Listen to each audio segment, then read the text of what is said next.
Romeo and Juliet by William Shakespeare. Persons represented: Aeschylus, Prince of Verona; Paris, a young nobleman, kinsman to the prince; Montague and Capulet, heads of two houses at variance with each other; an old man, uncle to Capulet; Romeo, son to Montague; Mercutio, kinsman to the prince, and friend to Romeo; Benvolio, nephew to Montague, and friend to Romeo; Tybalt, nephew to Lady Capulet; Friar Lawrence, a Franciscan; Friar John, of the same order; Balthazar, servant to Romeo; Samson, servant to Capulet; Gregory, servant to Capulet; Peter, servant to Juliet's nurse; Abraham, servant to Montague; an apothecary; three musicians; a chorus; page to Paris, and another page; an officer; Lady Montague, wife to Montague; Lady Capulet, wife to Capulet; Juliet, daughter to Capulet; nurse to Juliet; citizens of Verona; several men and women, relations to both houses; maskers, guards, watchmen, and attendants. Scene, during the greater part of the play, in Verona, once in the fifth act at Mantua. The Prologue. Enter Chorus. Chorus. Two households, both alike in dignity, in fair Verona, where we lay our scene, from ancient grudge break to new mutiny, where civil blood makes civil hands unclean. From forth the fatal loins of these two foes, a pair of star-crossed lovers take their life, whose misadventured piteous overthrows doth with their death bury their parents' strife. The fearful passage of their death-marked love, and the continuance of their parents' rage, which but their children's end naught could remove, is now the 2 hours' traffic of our stage; the which, if you with patient ears attend, what here shall miss, our toil shall strive to mend. Act I, Scene I. A public place. Enter Samson and Gregory, armed with swords and bucklers. Samson. Gregory, on my word, we'll not carry coals. Gregory. No, for then we should be colliers. Samson. I mean, an we be in collar, we'll draw. Gregory. Ay, while you live, draw your neck out of the collar. Samson. I strike quickly, being moved. Gregory. But thou art not quickly moved to strike. Samson. A dog of the house of Montague moves me. Gregory. To move is to stir, and to be valiant is to stand. Therefore, if thou art moved, thou run'st away. Samson. A dog of that house shall move me to stand. I will take the wall of any man or maid of Montague's. Gregory. That shows thee a weak slave, for the weakest goes to the wall. Samson. True, and therefore women, being the weaker vessels, are ever thrust to the wall. Therefore I will push Montague's men from the wall, and thrust his maids to the wall. Gregory. The quarrel is between our masters, and us their men. 'Tis all one, I will show myself a tyrant. When I have fought with the men, I will be cruel with the maids, I will cut off their heads. Gregory. The heads of the maids? Samson. Ay, the heads of the maids, or their maidenheads. Take it in what sense thou wilt. Gregory. They must take it in sense that feel it. Samson. Me they shall feel while I am able to stand, and 'tis known I am a pretty piece of flesh. Gregory. 'Tis well thou art not fish. If thou hadst, thou hadst been poor. John. Draw thy tool, here comes two of the house of Montagues. Samson. My naked weapon is out. Quarrel, I will back thee. Gregory. How? Turn thy back and run? Samson. Fear me not. Gregory. No, marry, I fear thee. Samson. Let us take the law of our sides. Let them begin. Gregory. I will frown as I pass by, and let them take it as they list. Samson. Nay, as they dare. I will bite my thumb at them, which is disgrace to them if they bear it. Enter Abraham and Balthazar. Abraham. Do you bite your thumb at us, sir? Samson. I do bite my thumb, sir. Abraham. Do you bite your thumb at us, sir? Samson. Is the law of our side if I say aye? Gregory. No. Samson. No, sir, I do not bite my thumb at you, sir, but I bite my thumb, sir. Gregory. Do you quarrel, sir? Abraham. Quarrel, sir? No, sir. Samson. But if you do, sir, I am for you. I serve as good a man as you. Abraham. No better. Samson. Well, sir. Gregory. Say better. Here comes one of my master's kinsmen. Samson. Yes, better, sir. Abraham. You lie. Samson. Draw, if you be men. Gregory, remember thy swashing blow. They fight. Enter Benvolio. Benvolio. Part, fools! Put up your swords. You know not what you do. Beats down their swords. Enter Tybalt. Tybalt. What art thou drawn among these heartless hinds? Turn thee, Benvolio, look upon thy death. Benvolio. I do but keep the peace. Put up thy sword, or manage it to part these men with me. Tybalt. What, drawn, and talk of peace? I hate the word, as I hate hell, all Montagues, and thee. Have at thee, coward. They fight. Enter several of both houses, who join the fray. Then enter citizens with clubs. One citizen. Clubs, bills, and partisans, strike, beat them down. Down with the Capulets, down with the Montagues. Enter Capulet in his gown, and Lady Capulet.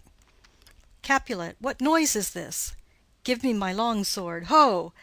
Lady Capulet. A crutch, a crutch! Why call you for a sword? Capulet. My sword, I say. Old Montague has come and flourishes his blade in spite of me. Enter Montague and his Lady Montague. Montague. Thou villain Capulet, hold me not. Let me go. Lady Montague. Thou shalt not stir one foot to seek a foe. Enter Prince with attendants. Prince. Rebellious subjects, enemies to peace, profaners of this neighbor-stained steel, will they not hear? What ho, you men, you beasts, that quench the fire of your pernicious rage with purple fountains issuing from your veins? On pain of torture from those bloody hands, throw your mistempered weapons to the ground, and hear the sentence of your moved prince. 3 civil brawls, bred of an airy word, by thee, old Capulet, and Montague, have thrice disturbed the quiet of our streets, and made Verona's ancient citizens cast by their grave beseeming ornaments, to wield old partisans, in hands as old, cankered with peace, to part your cankered hate. If ever you disturb our streets again, your lives shall pay the forfeit of the peace. For this time all the rest depart away. You, Capulet, shall go along with me, and Montague, come you this afternoon, to know our further pleasure in this case, to old Freetown, our common judgment place. Once more, on pain of death, all men depart. Exit Prince and attendants, Capulet, Lady Capulet, Tybalt, citizens, and servants. Montague. Who set this ancient quarrel new abroach? Speak, nephew, were you by when it began? Benvolio. Here were the servants of your adversary and yours, close fighting ere I did approach. I drew to part them. In the instant came the fiery Tybalt with his sword prepared, which as he breathed defiance to my ears he swung about his head and cut the winds, who, nothing hurt withal, hissed him in scorn. While we were interchanging thrusts and blows, came more and more, and fought on part and part, till the prince came, who parted either part. Lady Montague. Oh, where is Romeo? Saw you him to-day? Right glad I am he was not at this fray. Benvolio. Madam, an hour before the worshipped sun peered forth the golden window of the east, a troubled mind drave me to walk abroad, where, underneath the grove of sycamore, that westward rooteth from the city's side, so early walking did I see your son. Towards him I made, but he was ware of me, and stole into the covert of the wood. I, measuring his affections by my own, that most are busied when they're most alone, pursued my humor, not pursuing his, and gladly shunned who gladly fled from me. Montague. Many a morning hath he there been seen, with tears augmenting the fresh morning's dew, adding to clouds more clouds with his deep sighs. But all so soon as the all-cheering sun should in the farthest east begin to draw the shady curtains from Aurora's bed, away from light steals home my heavy son, and private in his chamber pens himself, shuts up his windows, locks fair daylight out, and makes himself an artificial night. Black and portentous must this humor prove, unless good counsel may the cause remove. Benvolio. My noble uncle, do you know the cause? Montague. I neither know it nor can learn of him. Benvolio. Have you importuned him by any means? Montague. Both by myself and many other friends. But he his own affection's counselor is to himself. I will not say how true, but to himself so secret and so close, so far from sounding and discovery, as is the bud bit with an envious worm ere he can spread his sweet leaves to the air, or dedicate his beauty to the sun. Could we but learn from whence his sorrows grow, we would as willingly give cure as know. Benvolio. See, here he comes. So please you step aside. I'll know his grievance, or be much denied. Montague. I would thou wert so happy by thy stay to hear true shrift. Come, madam, let's away. Exit Montague and lady. Enter Romeo. Benvolio. Good morrow, cousin. Romeo. Is the day so young? Benvolio. But new struck 9. Romeo. Ay me, sad hours seem long. Was that my father that went hence so fast? Benvolio. It was. What sadness lengthens Romeo's hours? Romeo. Not having that which having makes them short. Benvolio. In love? Romeo. Out. Benvolio. Of love? Romeo. Out of her favor where I am in love. Benvolio. Alas, that love, so gentle in his view, should be so tyrannous and rough in proof. Romeo. Alas, that love, whose view is muffled still, should without eyes see pathways to his will. Where shall we dine? O me! What fray was here? Yet tell me not, for I have heard it all. Here's much to do with hate, but more with love. Why then, O brawling love, O loving hate, O anything of nothing first create, O heavy lightness, serious vanity, misshapen chaos of well-seeming forms, feather of lead, bright smoke, cold fire, sick health, still waking sleep that is not what it is. This love feel I, that feel no love in this. Dost thou not laugh? Benvolio. No, cause I rather weep. Romeo. Good heart at what? Benvolio. At thy good heart's oppression. Romeo. Why, such is love's transgression. Griefs of mine own lie heavy in my breast, which thou wilt propagate, to have it pressed with more of thine. This love that thou hast shown doth add more grief to too much of mine own. Love is a smoke raised with the fume of sighs, being purged, a fire sparkling in lovers' eyes, being vexed, a sea nourished with lovers' tears. What is it else? A madness most discreet, a choking gall and a preserving sweet. Farewell, my coz. Going. Benvolio. Soft, I will go along, and if you leave me so, you do me wrong. Romeo. Tut! I have lost myself. I am not here. This is not Romeo. He's some other where. Benvolio. Tell me in sadness who is that you love. Romeo. What, shall I groan and tell thee? Benvolio. Groan? Why, no, but sadly tell me who. Romeo. Bid a sick man in sadness make his will. Ah, word ill urged to one that is so ill. In sadness, cousin, I do love a woman. Benvolio. I aimed so near when I supposed you loved. Romeo. A right good markman, and she's fair I love. Benvolio, a right fair mark, fair coz, is soonest hit. Romeo. Well, in that hit you miss. She'll not be hit with Cupid's arrow. She hath Dian's wit, and in strong proof of chastity well armed, from love's weak childish bow she lives unharmed.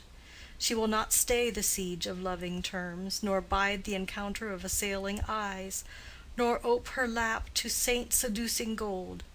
Oh, she's rich in beauty, only poor that when she dies, with beauty dies her store. Benvolio. Then she hath sworn that she will still live chaste? Romeo. She hath, and in that sparing makes huge waste. For beauty, starved with her severity, cuts beauty off from all posterity. She is too fair, too wise, wisely too fair, to merit bliss by making me despair. She hath forsworn to love, and in that vow do I live dead that live to tell it now. Benvolio. Be ruled by me. Forget to think of her. Romeo. Oh, teach me how I should forget to think. Benvolio. By giving liberty unto thine eyes. Examine other beauties. Romeo. 'Tis the way to call hers exquisite in question more.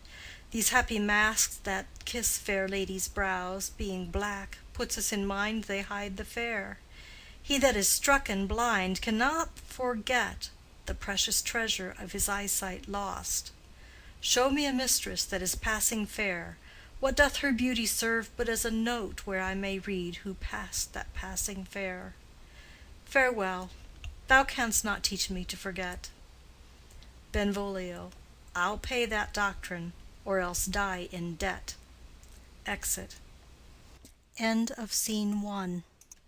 Scene 2. A street. Enter Capulet, Paris, and servant. Capulet. But Montague is bound as well as I, in penalty alike, and 'tis not hard, I think, for men so old as we to keep the peace. Paris. Of honorable reckoning are you both, and pity 'tis you lived at odds so long. But now, my lord, what say you to my suit? Capulet.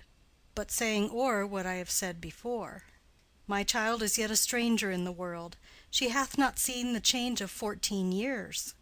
Let 2 more summers wither in their pride, ere we may think her ripe to be a bride. Paris. Younger than she are happy mothers made. Capulet. And too soon marred are those so early made.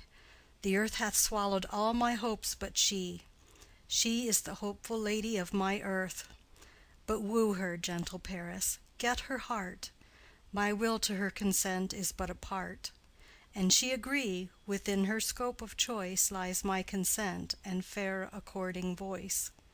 This night I hold an old accustomed feast, whereto I have invited many a guest, such as I love. And you among the store, one more most welcome makes my number more. At my poor house look to behold this night earth-treading stars that make dark heaven light. Such comfort as do lusty young men feel, when well-apparelled April on the heel of limping winter treads, even such delight among fresh female buds shall you this night inherit at my house.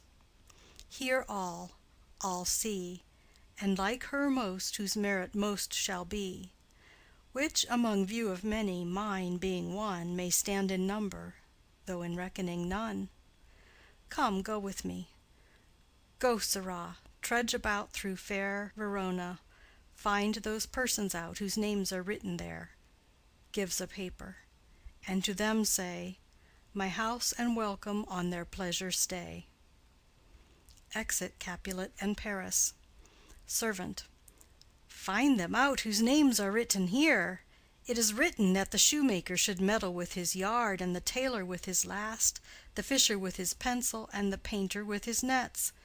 But I am sent to find those persons whose names are here writ, and can never find what names the writing person hath here writ.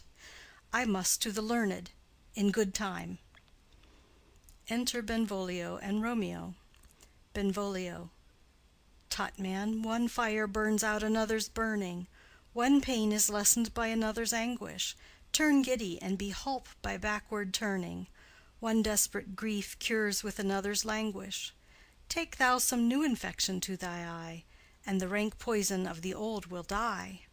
Romeo, your plantain leaf is excellent for that. Benvolio, for what, I pray thee? Romeo, for your broken shin. Benvolio, why, Romeo, art thou mad?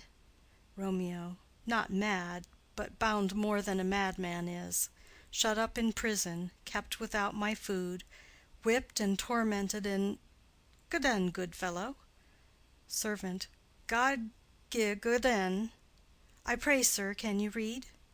Romeo, I, mine own fortune in my misery. Servant, perhaps you have learned it without book, but I pray, can you read anything you see? Romeo, I, if I know the letters and the language. Servant, ye say honestly. Rest you merry. Romeo, stay, fellow, I can read. Reads. Signor Martino and his wife and daughters, County Anselmo and his beauteous sisters, the lady widow of Vitruvio, Signor Placentio and his lovely nieces, Mercutio and his brother Valentine, mine uncle Capulet, his wife and daughters, my fair niece Rosaline, Livia, Signor Valentio and his cousin Tybalt, Lucio and the lively Helena. A fair assembly. Gives back the paper. Whither should they come? Servant, up. Romeo, whither? Servant, to supper, to our house. Romeo, whose house? Servant, my master's. Romeo, indeed, I should have asked you that before. Servant, now I'll tell you without asking. My master is the great rich Capulet, and if you be not of the house of Montagues, I pray, come and crush a cup of wine. Rest you merry. Exit. Benvolio. At this same ancient feast of Capulets sups the fair Rosaline, whom thou so lovest, with all the admired beauties of Verona. Go thither, and with unattainted eye compare her face with some that I shall show, and I will make thee think thy swan a crow. Romeo.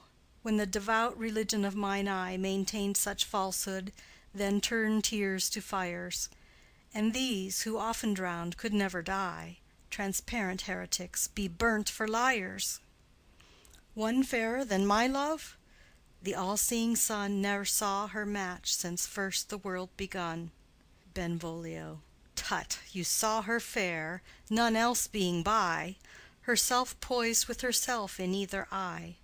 But in that crystal scales let there be weighed your lady's love against some other maid that I will show you shining at this feast, and she shall scant show well that now shows best. Romeo. I'll go along, no such sight to be shown, but to rejoice in splendor of mine own. Exit. Scene 3. Room in Capulet's house. Enter Lady Capulet and nurse. Lady Capulet. Nurse, where's my daughter? Call her forth to me.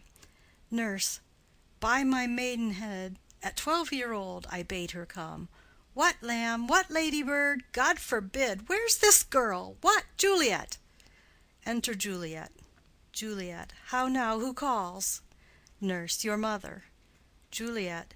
Madam, I am here. What is your will? Lady Capulet. This is the matter.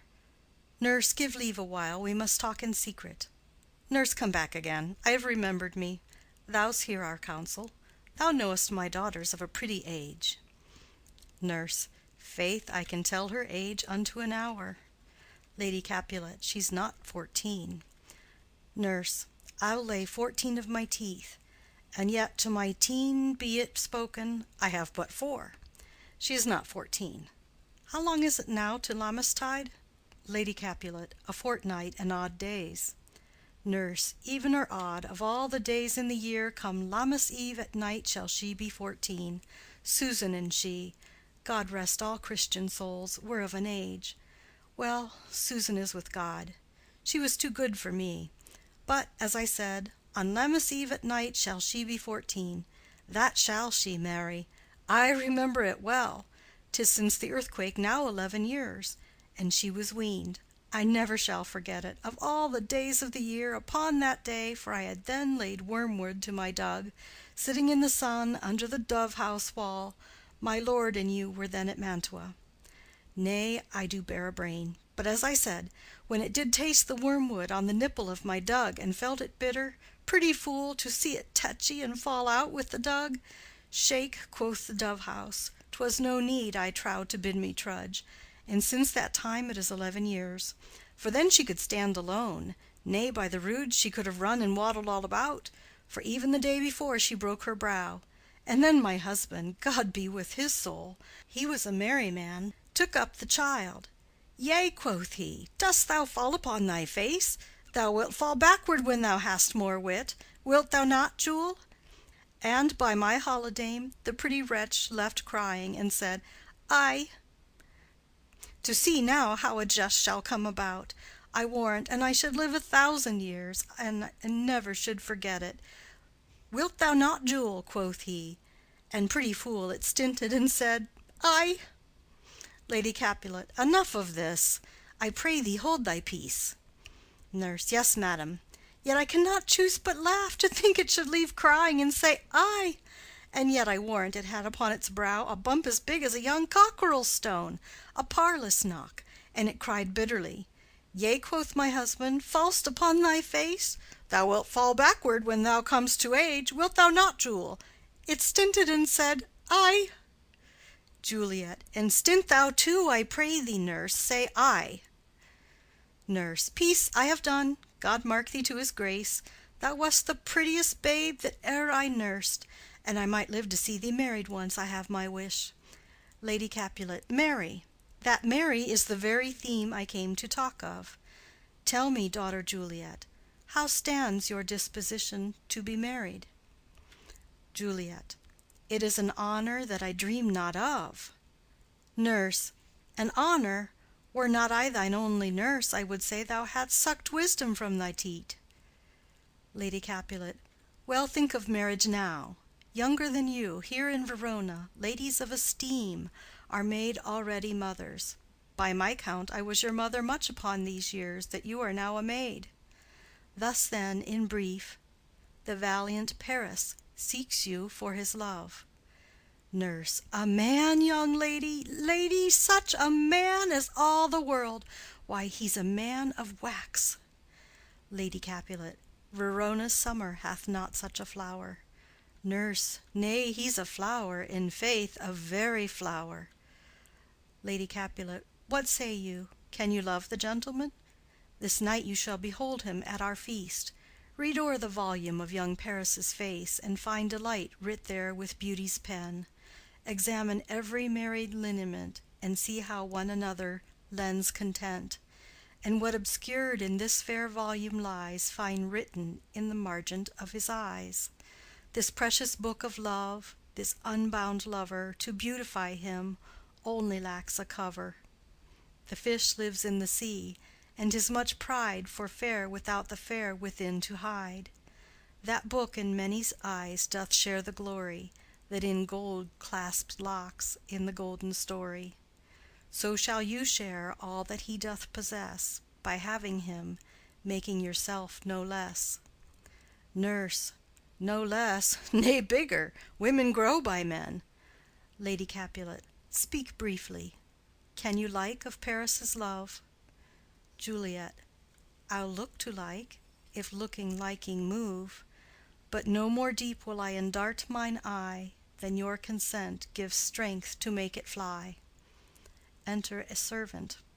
Servant.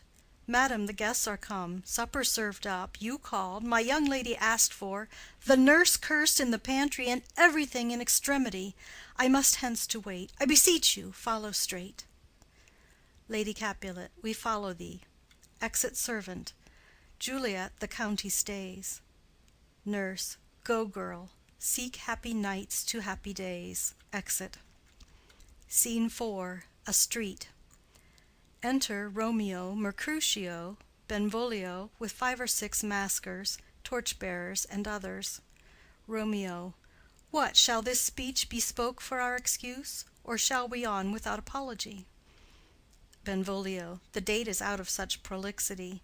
We'll have no Cupid hoodwinked with a scarf, bearing a Tartar's painted bow of lath, scaring the ladies like a crow‐keeper, nor no without‐book prologue, faintly spoke after the prompter, for our entrance. But let them measure us by what they will, and we'll measure them a measure and be gone. Romeo. Give me a torch. I am not for this ambling. Being but heavy, I'll bear the light. Mercutio. Nay, gentle Romeo, we must have you dance. Romeo. Not I, believe me. You have dancing shoes with nimble soles. I have a soul of lead, so stakes me to the ground I cannot move. Mercutio. You are a lover. Borrow Cupid's wings, and soar with them above a common bound. Romeo. I am too sore and pierced with his shaft to soar with his light feathers, and so bound I cannot bound a pitch above dull woe. Under love's heavy burden do I sink. Mercutio. And to sink in it should you burden love, too great oppression for a tender thing. Romeo. Is love a tender thing? It is too rough, too rude, too boisterous, and it pricks like thorn. Mercutio. If love be rough with you, be rough with love. Prick love for pricking, and you beat love down. Give me a case to put my visage in, putting on a mask. A vizard for a vizard. What care I what curious eye doth quote deformities? Here are the beetle brows, shall blush for me. Benvolio. Come, knock and enter, and no sooner in but every man betake him to his legs. Romeo. A torch for me. Let wantons light of heart tickle the senseless rushes with their heels, for I am proverbed with the grandsire phase. I'll be a candle holder, and look on. The game was ne'er so fair, and I am done. Mercutio. Tut! Done's the mouse, the constable's own word. If thou art done, we'll draw thee from the mire of this, sir, reverence, love, wherein thou stickest up to the ears. Come, we burn daylight. Ho! Romeo. Nay, that's not so. Mercutio. I mean, sir, in delay we waste our lights in vain, like lamps by day. Take our good meaning, for our judgment sits 5 times in that ere once in our 5 wits. Romeo. And we mean well in going to this mask, but 'tis no wit to go. Mercutio. Why, may one ask? Romeo. I dreamt a dream to-night. Mercutio. So did I. Romeo. Well, what was yours? Mercutio. That dreamers often lie. Romeo. In bed asleep, while they do dream things true. Mercutio. Oh, then, I see Queen Mab hath been with you.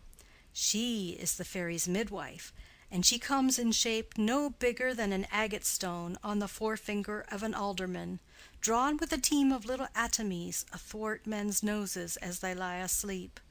Her wagon spokes made of long spinners' legs, the cover of the wings of grasshoppers, the traces of the smallest spider's web, the collars of the moonshine's watery beams, her whip of cricket's bone, the lash of film, her wagoner a small gray-coated gnat, not half so big as a round little worm pricked from the lazy finger of a maid.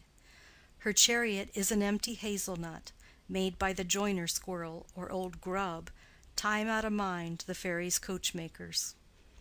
And in this state she gallops night by night through lovers' brains, and then they dream of love.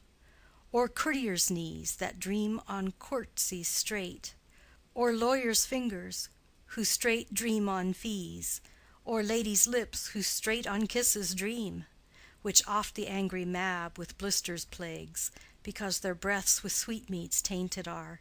Sometimes she gallops o'er a courtier's nose, and then dreams he of smelling out a suit. And sometimes comes she with a tithe-pig's tail, tickling a parson's nose as he lies asleep. Then dreams he of another benefice.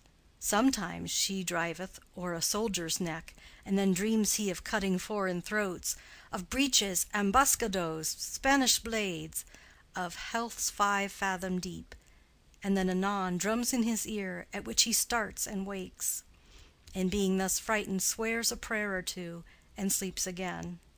This is that very Mab that plats the manes of horses in the night, and bakes the elf-locks in foul sluttish hairs, which once entangled much misfortune bodes. This is the hag, when maids lie on their backs, that presses them, and learns them first to bear, making them women of good carriage. This is she. Romeo. Peace, peace, Mercutio, peace. Thou talk'st of nothing. Mercutio. True, I talk of dreams, which are the children of an idle brain, begot of nothing but vain fantasy, which is as thin of substance as the air, and more inconstant than the wind, who woos even now the frozen bosom of the north, and being angered puffs away from thence, turning his face to the dew-dropping south. Benvolio. This wind you talk of blows us from ourselves. Supper is done, and we shall come too late. Romeo. I fear too early. For my mind misgives, some consequence, yet hanging in the stars, shall bitterly begin this fearful date with this night's revels, and expire the term of a despised life, closed in my breast by some vile forfeit of untimely death. But he that hath the steerage of my course, direct my sail. On, lusty gentlemen. Benvolio. Strike, drum. Exit. End of Scene 4. Scene 5. A hall in Capulet's house. Musicians waiting. Enter servants. Servant 1. Where's Potpan that he helps not to take away? He shift a trencher, he scrape a trencher. Servant 2. When good manners shall lie all in one or two men's hands, and they unwashed too, 'tis a foul thing. Servant 1. Away with the joined stools, remove the court cupboard, look to the plate, good thou, save me a piece of marchpane, and as thou lovest me, let the porter let in Susan Grindstone and Nell, Antony and Potpan. Servant 2. Aye, boy, ready. Servant 1. You are looked for and called for, asked for and sought for in the great chamber. Servant 2. We cannot be here and there too. Cheerly, boys, be brisk a while, and the longer liver take all. They retire behind. Enter Capulet, etc., with the guests and maskers. Capulet. Welcome, gentlemen, ladies that have their toes unplagued with corns will have a bout with you. Aha, my mistresses, which of you all will now deny to dance? She that makes dainty, she, I'll swear, hath corns. Am I come near you now? Welcome, gentlemen. I have seen the day that I have worn a vissard, and could tell a whispering tale in a fair lady's ear, such as would please. 'Tis gone, 'tis gone, 'tis gone. You are welcome, gentlemen. Come, musicians, play. A hall, give room, and foot it, girls. Music plays, and they dance. More light, you knaves, and turn the tables up, and quench the fire, the room is grown too hot. Ah, sirrah, this unlooked-for sport comes well. Nay, sit, good cousin Capulet, for you and I are past our dancing days. How long is it now since last yourself and I were in a mask? Capulet. 2. By your lady, 30 years. Capulet. What, man, 'tis not so much, 'tis not so much, 'tis since the nuptial of Lucentio. Come Pentecost as quickly as it will, some 25 years, and then we masked. Capulet. 2. 'Tis more, 'tis more, his son is elder, sir, his son is 30. Capulet. Will you tell me that? His son was but a ward 2 years ago. Romeo. What lady is that which doth enrich the hand of yonder knight? Servant. I know not, sir. Romeo. Oh, she doth teach the torches to burn bright. It seems she hangs upon the cheek of night like a rich jewel in an Ethiop's ear. Beauty too rich for use, for earth too dear. So shows a snowy dove trooping with crows, as yonder lady o'er her fellows shows. The measure done, I'll watch her place of stand, and touching hers, make blessed my rude hand. Did my heart love till now? Forswear at sight, for I ne'er saw true beauty till this night. Tybalt. This, by his voice, should be a Montague. Fetch me my rapier, boy. What, dares the slave come hither, covered with an antic face, to flee and scorn at our solemnity? Now, by the stock and honor of my kin, to strike him dead I hold it not a sin. Capulet. Why, how now, kinsman? Wherefore storm you so? Tybalt. Uncle, This is a Montague, our foe, a villain that is hither come in spite to scorn at our solemnity this night. Capulet. Young Romeo is it? Tybalt. 'Tis he, that villain Romeo. Capulet. Content thee, gentle coz, let him alone. He bears him like a portly gentleman. And to say truth, Verona brags of him to be a virtuous and well-governed youth. I would not for the wealth of all the town here in my house do him disparagement. Therefore be patient, take no note of him, it is my will. The which if thou respect, show a fair presence, and put off these frowns, and ill-beseeming semblage for a feast. Tybalt. It fits when such a villain is a guest. I'll not endure him. Capulet. He shall be endured. What, goodman boy, I say he shall. Go to. Am I the master here, or you? Go to. You'll not endure him, God shall mend my soul. You'll make a mutiny among my guests. You'll set a cock-a-hoop. You'll be the man. Tybalt. Why, uncle, 'tis a shame. Capulet. Go to, go to. You are a saucy boy. Is it so indeed? This trick may chance to scathe you. I know what. You must contrary me. Marry, 'tis time. Well said, my hearts. You are a prince-cox. Go, be quiet, or more light, more light. For shame, I'll make you quiet. What, cheerly, my hearts. Tybalt. Patience perforce with wilful choler meeting makes my flesh tremble in their different greeting.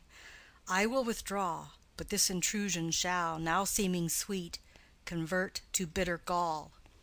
Exit. Romeo to Juliet. If I profane with my unworthiest hand this holy shrine, the gentle fine is this: my lips, two blushing pilgrims, ready stand to smooth that rough touch with a tender kiss. Juliet. Good pilgrim, you do wrong your hands too much, which mannerly devotion shows in this. For saints have hands that pilgrims' hands do touch, and palm to palm is holy palmer's kiss. Romeo. Have not saints lips, and holy palmers too? Juliet. Ay, pilgrim, lips that they must use in prayer. Romeo. O then, dear saint, let lips do what hands do. They pray, grant thou, lest faith turn to despair. Juliet. Saints do not move, though grant for prayer's sake. Romeo. Then move not, while my prayer's effect I take. Thus from my lips, by thine my sin is purged. Kisses her. Juliet. Then have my lips the sin that they have took. Romeo. Sin from my lips? O trespass sweetly urged, give me my sin again. Juliet. You kiss by the book. Nurse. Madam, your mother craves a word with you. Romeo. What is her mother? Nurse. Marry, bachelor, her mother is the lady of the house, and a good lady, and a wise and virtuous. I nursed her daughter that you talked withal. I tell you, he that can lay hold of her shall have the chinks. Romeo. Is she a Capulet? O dear account, my life is my foe's debt. Benvolio. Away, begone, the sport is at the best. Romeo. Ay, so I fear, the more is my unrest. Capulet. Nay, gentlemen, prepare not to be gone. We have a trifling foolish banquet towards. Is it e'en so? Why then, I thank you all. I thank you, honest gentlemen. Good night. More torches here. Come on then, let's to bed. Ah, sirrah, to second Capulet. By my fay, it waxes late. I'll to my rest. Exit all but Juliet and nurse. Juliet. Come hither, nurse. What is yon gentleman? Nurse. The son and heir of old Tiberio. Juliet. What's he that now is going out of door? Nurse. Marry, that I think be young Petruchio. Juliet. What's he that follows there, that would not dance? Nurse. I know not. Juliet. Go ask his name. If he be married, my grave is like to be my wedding bed. Nurse. His name is Romeo, and a Montague, the only son of your great enemy. Juliet. My only love, sprung from my only hate, too early seen unknown, and known too late. Prodigious birth of love it is to me, that I must love a loathed enemy. Nurse. What's this? What's this? Juliet. A rhyme I learned even now of one I danced withal. One calls within, Juliet! Nurse. Anon, anon. Come, let's away. The strangers all are gone. Exit. Enter chorus. Chorus. Now old desire doth in his deathbed lie, and young affection gapes to be his heir.